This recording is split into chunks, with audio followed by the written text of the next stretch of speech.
Auto insurance can all seem the same until it comes time to use it. So don't get stuck paying more for less coverage. Switch to USAA Auto Insurance and you could start saving money in no time.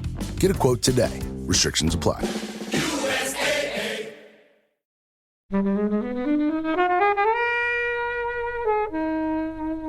There's no real big climax when everyone succeeds. It kind of fizzles away near the end. Sort of first 5 minutes, I was expecting it to be like Boyz in the Hood meets Dr Dre, and it does not end up that way. So yeah, not as good as I hoped, but I'm happy I saw it.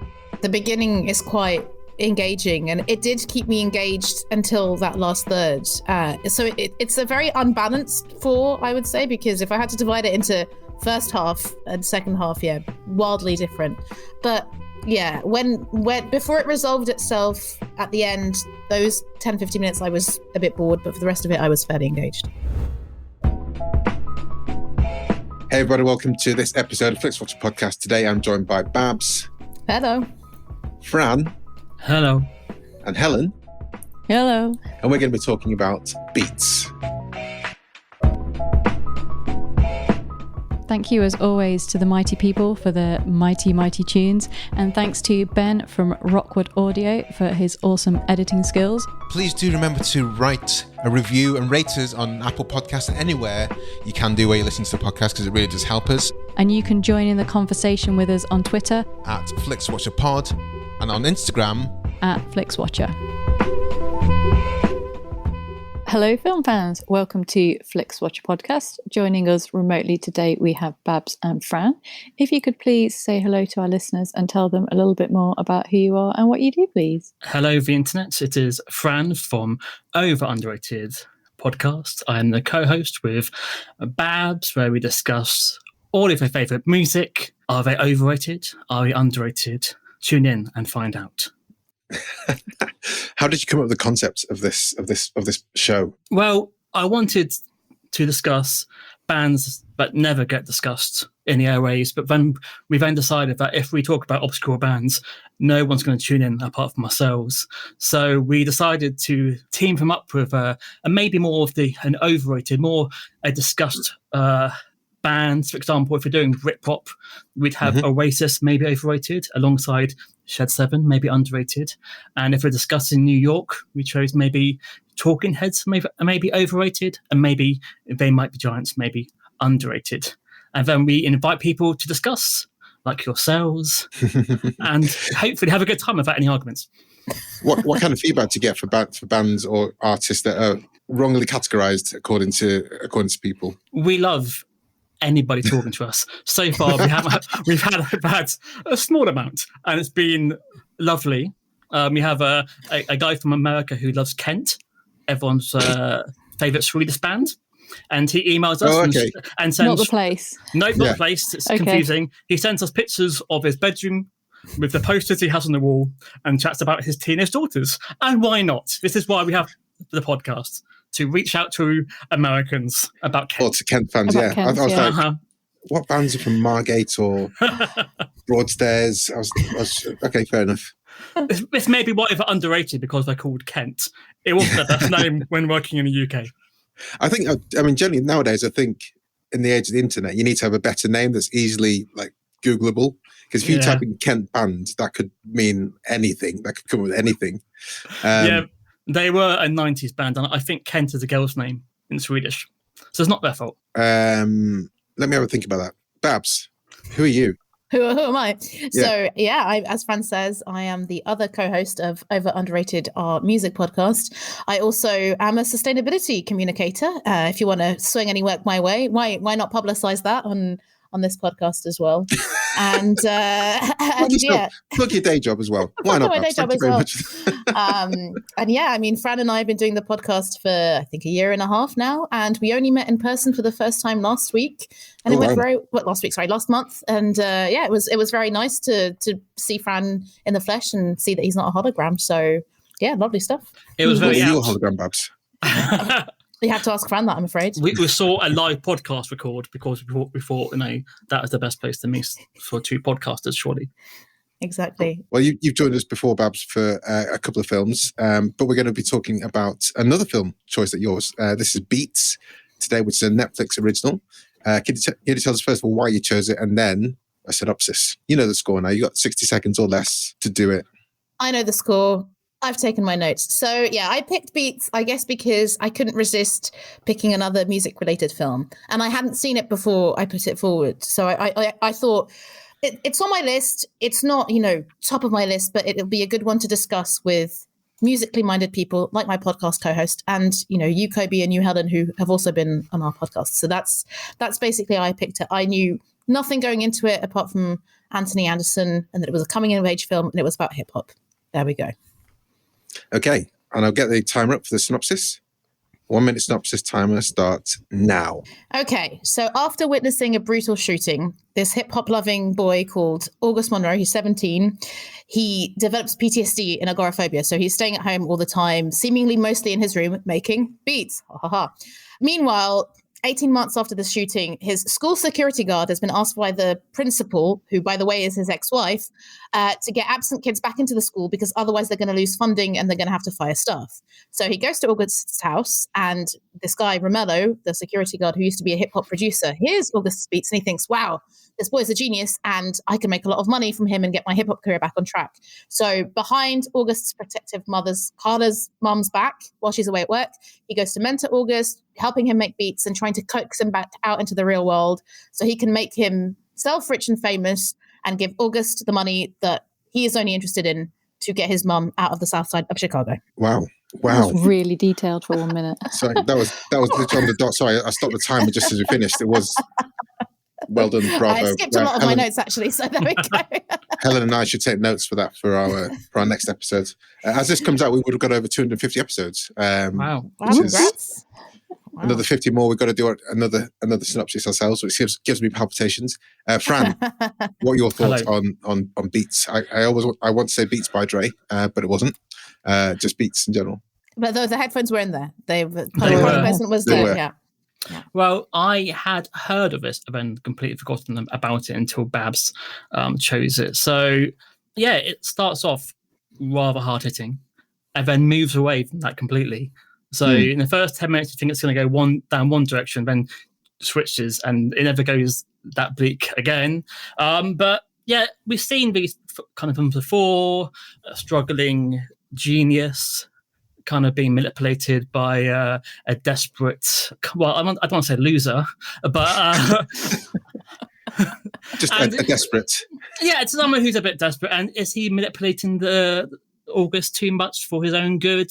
But unlike other comedy films, there's no real big like punch the air climax when everyone succeeds. It kind of fizzles away near the end. So it was. Yeah, when I first saw the first 5 minutes, I was expecting it to be like, Boyz in the Hood meets Dr. Dre, and it does not end up that way. So, yeah, not as good as I hoped, but I'm happy I saw it. Oh, Helen.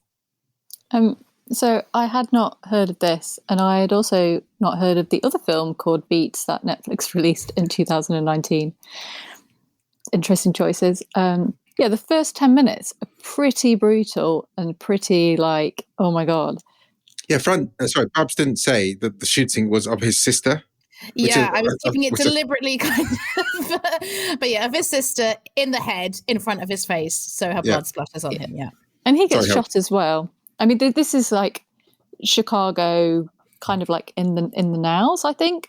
I mean, yeah, kind of agree what you've said there, Fran. Like tonally, it's a little bit all over the place. It kind of starts off like quite gritty. And then it kind of goes through some sort of strange bits where there's like a little bit of comedy in there. And this kind of like mentor figure is a bit of a bad egg. He's not particularly great. And you kind of feel a little bit sorry for Augustine. Was it August, yeah. August. Yeah. And then there's like loads of bits where there's like choppy editing over like beats and everyone's like really into the beats. And I'm like, oh, I don't know if I know if it's good beats or bad beats. I don't really know. And then there's some like dodgy guys in a snooker club, and you kind of think, oh, it's going to go cheesy ending, and then it doesn't go cheesy ending, but then it kind of ends and you're a bit like, So yeah, an interesting one. I had a look on Letterboxd to see the reaction because I love reading reviews, and they were not kind to it. I think we'll probably be a little bit kinder than the people on there, but yeah, an interesting film, lots going on. I think the performance by August is probably the stronger one. Not so sure about Anthony Anderson. I'm not quite sure of his character either, so he kind of left a bit of a sour taste for me. Yeah, I think the thing about this and music films, I guess, is it's hard to get into a beat, really. When we watched 8 Mile, or you watch Sing Street, even though it wasn't that big of the songs of it, or you watch other kind of films where, what's it, Irish? Once? No, The Commitments. When you watch, when there's underdog stories, a kind of underdog with music, you can get behind the songs, can't you? You can get behind them and get riled up by it. And as much as I like beats and hip hop music, I think it's really hard for you to get behind like someone playing with an 808 for a bit, or someone tapping a drum pad in his room. And I think it's hard to get excited about that. And then when it does the big, when it would be the kind of big showdown when they go to the party, that was anticlimactic. Whereas that's typical what it kind of builds up to. They find the big gig where they get signed or something happens. And I just felt it was like, I was willing it on so much, but it never got to where I wanted it to be. I liked all the people, and I liked the actor who plays his mum, Uzo Aduba, who was in Orange is the New Black. Anthony Anderson I've seen in a few things. His wife I've seen in a few things. They've always been great. And the guy who plays Stingray in the Karate Kid spin-off Cobra Kai. What's his name? Oh, it's Khalil Everage. No, not Khalil Everage. They're both from Cobra Kai. That's from Cobra Kai. Is there someone else in Cobra Kai? Yeah, the main guy is also in Cobra Kai. Of course he is. Paul thingy. Yeah, Paul Walter Hauser. Yeah, Paul Walter Hauser. Yes. Of course he's in Cobra Kai. I was like, that's exactly the problem with it. I was like, I kind of know this guy, but not. Him. It didn't kind of twig on me. Yeah, but Paul Walter Hauser was kind of a weird kind of role in this. So yeah, I just kept willing it on, but it never achieved the heights I was hoping it was going to get to. I would agree that with all of you that tonally it's all over the place. So you have this brutal beginning, then the credits open and they're in black and white showing Chicago with this very strong track. I didn't know it, Womp Womp by Valley featuring Jeremy, and I was like, wow. I didn't know that. That's cool too, wasn't it? It was really good, and I was just like, okay, yes, I'm into this. And I really like how the credits are in black and white, and then it fades into August in his room in black and white, but then it goes back into color, and I was like, oh, okay, like this is gritty but arty. And I mean, for me, it was funny what you were saying, Helen, about like, are they good beats, are they bad beats? Those were my favorite parts of the film. Like any time music was playing, I have no idea whether they're good beats or not, but my head was shaking. I really liked how they filmed it. They would constantly cut away from different angles, I think, to kind of build it up even more. And they really hyped me up. But I thought the last third of the film, I felt like they just gave up, because some sections went on for so long. And you're like, okay, yeah, we get it. Like, oh, his mom's found out, blah, blah, blah.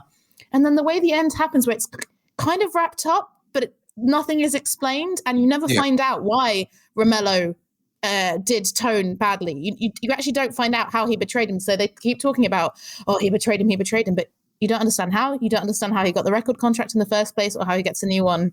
So yeah, I was confused. Yeah, maybe we had quite a lot of stuff on the cutting room floor, because it does lead down different places. Like there's even a bit in the music room when he plays drums and the piano.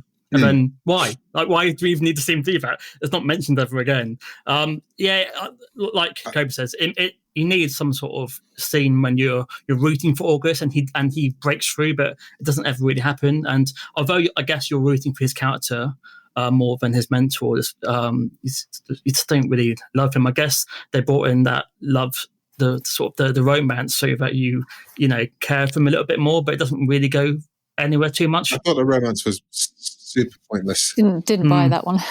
Not one bit. Yeah, I thought it was strange because I did like how unfazed she was. Anytime he'd be like, "Oh no," she'd be like, "Oh come on," in a way that a good friend would, right? You thinking they know each other from way back. That I could believe that she would talk to him like that and that she would ask him. But when she was just like, "Oh, it's amazing that you're out again. Will you come to prom with me?" I was like, "What fantasy bullshit is this?" Totally unnecessary. And I guess there's also the romance between Romelo and his wife, where it was a bit more interesting because they were married, but now they live in different places, but they're still seeing each other. But again, I think apart from to emphasize the fact that he's a bit of a loser, it didn't add that much either. No, I thought they were brother and sister at first. Because I knew there's something going on there, and that she was happy to loan him money, and because it seemed like that kind of dynamic. There's no need for them to be in the sack together or talk about a divorce. That didn't add to it. August's romance didn't add to it. His mum was probably, I don't know, I was confused as to what kept him in the flat. Was it more his mum or more himself? And both of those two things happening at the same time made it quite confusing, because when he did leave, seemed like it was more her like saying you can't leave the flat, but then at the same time when he did leave, he was having panic attacks. So I didn't know which thing to kind of grasp onto with that bit as well. Did he find out who shot his sister? Was that just moved along? A random guy from an opposing gang. That was it. Yeah, okay. Gangs, I think. But yeah, I think Kobe on what kept him there.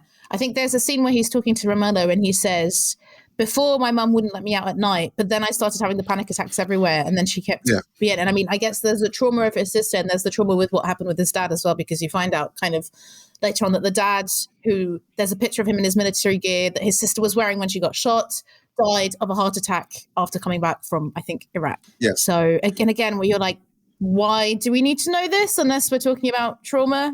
I mean, they're very traumatized, and yeah, it's that thing of, obviously Romelo is encouraging August for his own ends because he wants to get his hip hop career back on track. But there is the side of like, well, his mum and August are very traumatized. So of course, Romelo isn't doing it ethically at all, but at least he is getting him out of the house. But I have to say, I've never had agoraphobia or anything like that, but the way August goes out it's a bit too easy. If he hasn't been out in that long, and he's going out and he's not having a panic attack the second he steps out of the door, that didn't seem very realistic to me. Yeah, just put sunglasses on.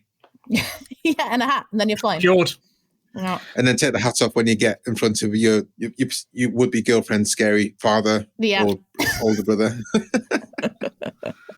I don't know. Yeah, I really wanted to enjoy it, and it just didn't click with me, unfortunately. And I think part of it is, look, it's coming up towards 2 hours. For a film that doesn't have that kind of punch, I don't think it needs to be anywhere near 2 hours long.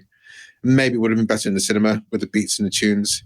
I've watched so many really good documentaries about like Dr. Dre making beats and how good like Kanye is at making beats and stuff. I still don't know what makes a good one and a bad one, but I see when people get really into something, and I've had it in the past where a new song I hear comes onto the radio and just like, oh, what the fuck is this? But again, I don't think that came across as to what was a good beat, why he was so good at it, other than the fact that Anthony Anderson said he was really good at it. Yeah, we needed more scenes of crowds of people dancing to his music to sort of show, oh yeah, this is doing its work. People love August, and then see August like getting confidence, but we don't really see that apart from that one scene. That's basically it. Or people like Paul Walter Hauser, and like not just him, but other producers, like hearing his beats for the first time and going, they're nodding. Who's this kid? We just didn't get that. We just had him in a room with the drum pad, which is quite cool, and I want to get one of those. I guess like the song that was maybe the strongest one was where he kind of brought in the sample of his sister and his words in there, but it kind of didn't really go anywhere or kind of like evolve into anything. And we never really kind of get like why he's so talented or what his drive is, other than he's just kind of like indoors, and he's probably, and it kind of like hints at it, but doesn't quite explore like using music as a therapy, or he's using it for personal reasons or to cope with stress or anything, which might have been a slightly more interesting route to have gone down rather than he's going to get a record deal type thing. So there was loads of options it could have gone down and explored in a bit more detail, but then it kind of didn't really do that. And considering it's like 2 hours, there was like lots of things that it could have done, but it only half really did them as well. So I don't know, a bit more focus maybe. I'm not really sure. With his friend, who was was it his friend from 18 months ago, but then who comes to his house and he starts threatening him and stuff like that? Because that didn't go anywhere either, did it? No, I think it was just to show that anyone can be tainted by, again, guns in the south side of Chicago. And you kind of get the impression that rap artist for Stein is more talented than he is in the first place. Yeah. So he's not even the most talented musician in the film. No, I would have loved to hear more from her. Yeah. She was good, wasn't she? Yeah, and do you know, she and the guy who plays August are originally from the south side of Chicago, I found out. So it's like that's quite interesting that they clearly use people, if not from the scene, from the area.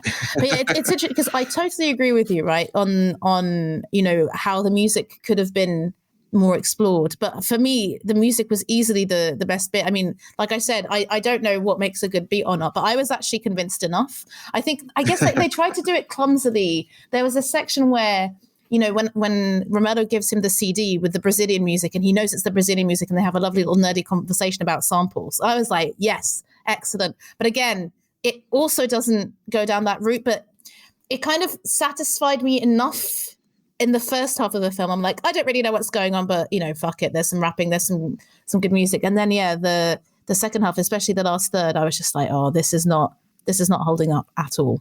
And also, I think before we get to scores, and if you have any other points before we get to scores, let us know.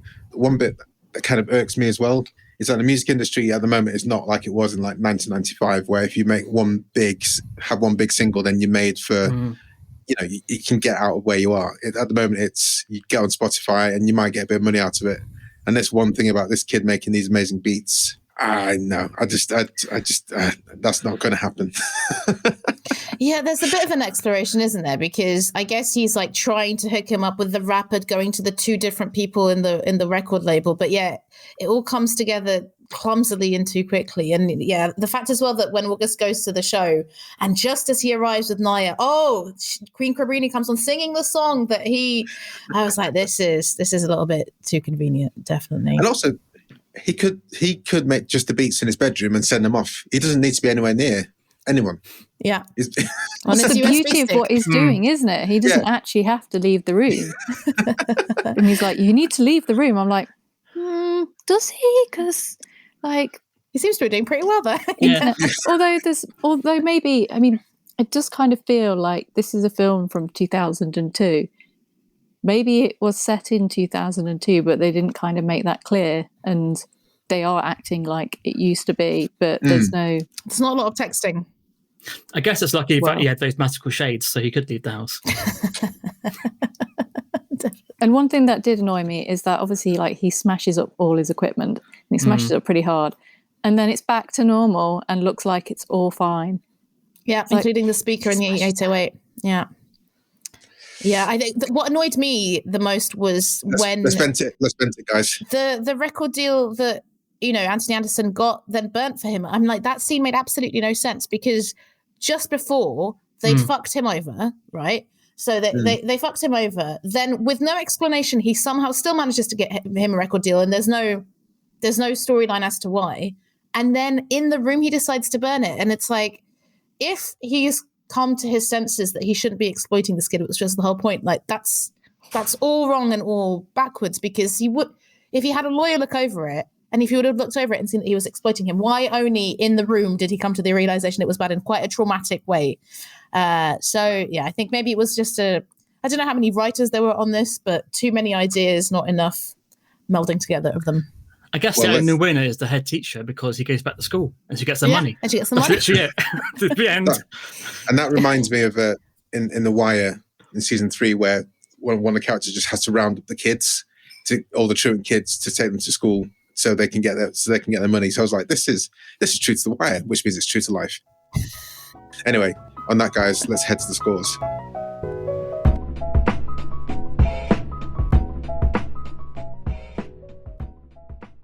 Hello, I'm Kate Lever, host of Who's a Good Dog, the podcast for anyone who's ever loved a dog.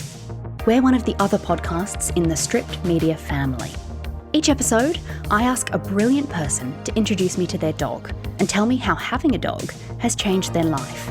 Listen to Who's a Good Dog wherever you get your podcasts.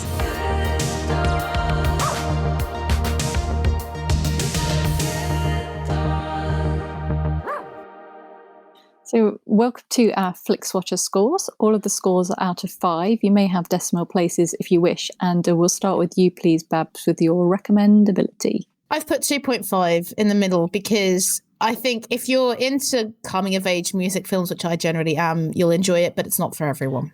Fran? I would give it a 3. Yeah, the first half an hour is interesting, and then it sadly fades away. Like Bab said, if you're into hip hop, you may enjoy it more. Otherwise, I can see why it's not become a big success. Helen? Yeah, I'm going to go in the 3 camp as well. I mean, there's some good bits in it, and you know, the acting's pretty good, and like the bits with the music where he's making music are pretty creatively done.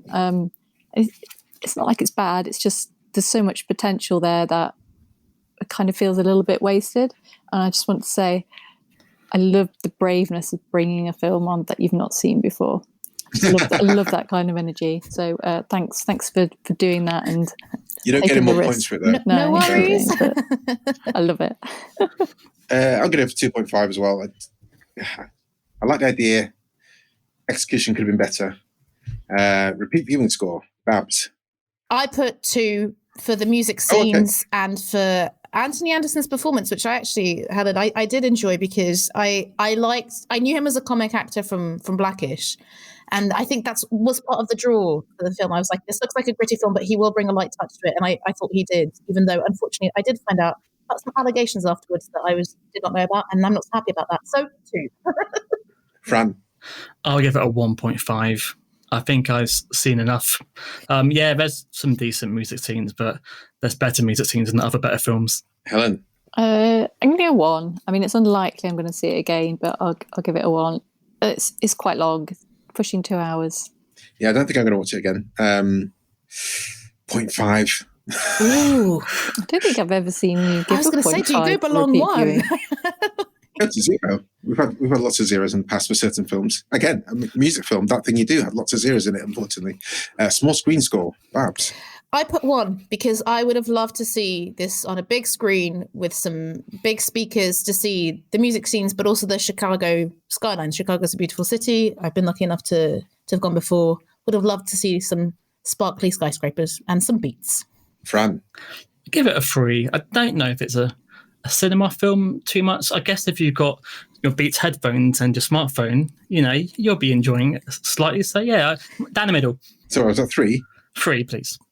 Helen? I'm going to give it a 5. This would not have been a film that would have drawn me out to the cinema, and I actually watched it on the iPad with headphones and had a lovely time with my headphones. They weren't Dre headphones, but they were still headphones. We're doing a lot of advertising here. Really enjoyed having the sound in my ears rather than like watching it on a TV. So maybe you either have to go big or you have to go small with the headphones. Yeah, I think I'm going to go for 4 because I think it's, you know, and like Helen, I had headphones on, quite nice headphones, and just watching on the iPad. But I think to maybe get the best out of it would be nice in the cinema. I don't think the visuals needed it. And it was kind of weird.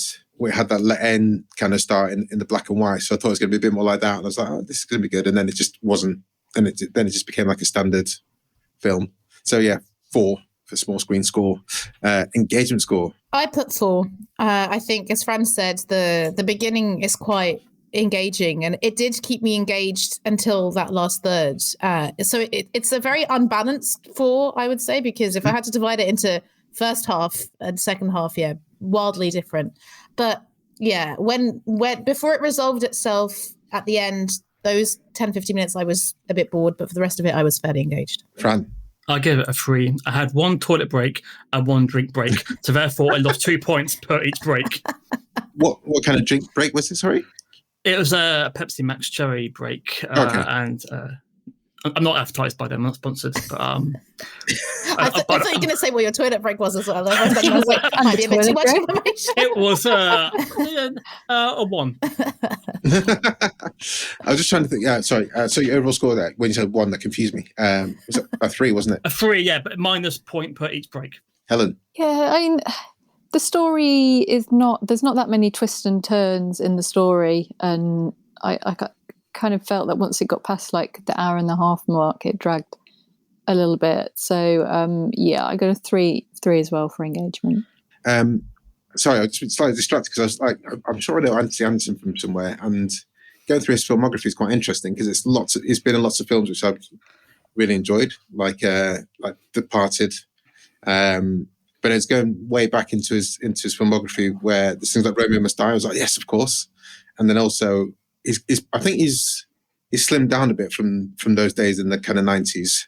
But then there's a TV show called Hanging with Mr. Cooper, I think he was in, which I used to watch when he used to play basketball. Anyway, this is just an aside. Engagement score, the amount of times it could have taken me to a different level, but couldn't do it. I'm going to give it 2.5. So that gives an overall score of 2.59375. Middling. I Yeah.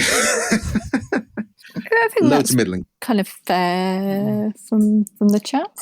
I think so. He's in Transformers as well. So Have you not seen Kangaroo Jack? I haven't seen Kangaroo Jack. That is on the list. I can't.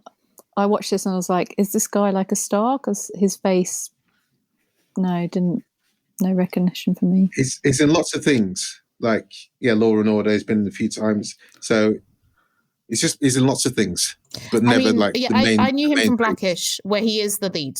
And is he? Yes, he's the lead, and yeah, it's a very, very good TV show. I meant Blackish is on my list of many lists. That's why you have a podcast, right? That's why we have lists, because we have a podcast because we have lists. So there we go. Fran, Babs, can you tell us where we can find you online and say goodbye to the listeners? So yeah, our podcast is Over Underrated, a music podcast with Fran and Babs. We are on Twitter at OU Music Pod and on Instagram at Over Underrated Music Podcast. Yeah, and I guess listen out for episodes with Helen and myself. Has Helen's episode come out as we record this? Yes, it has. Coming. We discussed, yes.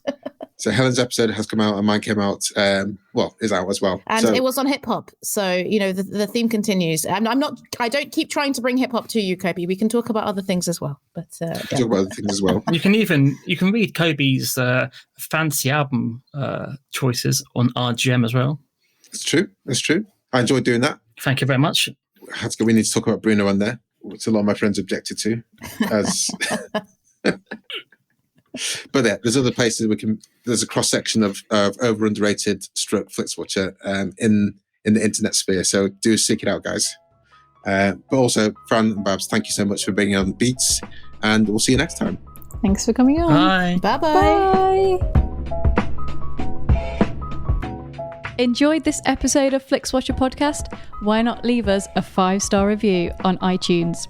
You can also follow us at FlixWatcherPod on Twitter, and we're at FlixWatcher on Instagram. Thanks as always to the mighty people for their mighty, mighty tunes, and Ben from Rockwood Audio for his awesome editing skills. If you're looking to get your podcast edited as sweet as this, get in touch with Ben, and that's Rockwood, ROKK Wood Audio. Tell them Flixwatcher sent you.